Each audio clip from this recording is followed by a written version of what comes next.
আমরা কোথায় আসছি দেখতেছেন, আমাদের যেই পাহাড়ি অঞ্চলের গোল্ডেন কালারের লটকনের বাগান।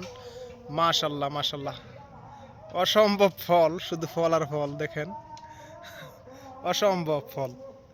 ইনশাল্লাহ আমাদের সাথে পাশে থাকবেন এবং পেজ ফলো দিবেন, লাইক কমেন্ট শেয়ার করবেন এবং চারা নিতে চাইলে অবশ্যই যোগাযোগ করবেন। আমরা এই জাত থেকে চারাগুলাই তৈরি করে থাকি, বাছাইকৃত জাত থেকে।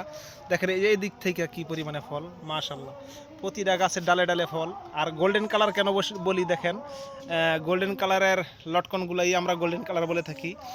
সর্বোচ্চ বিগ সাইজের ফল, মাশাল্লাহ দেখেন কি পরিমাণে ফল, মাশাল্লাহ মাশাল্লাহ, অসম্ভব ফল, শুধু ফল আর ফল। দেখেন কিভাবে লড়তাছে, মাশাল্লাহ মাশাল্লাহ মাশাল্লাহ। যোগাযোগ করবেন ইনশাল্লাহ, নাম্বার দেওয়া থাকবে। পরবর্তীতে একটা ভিডিও নিয়ে হাজির হবো। আসসালামু আলাইকুম।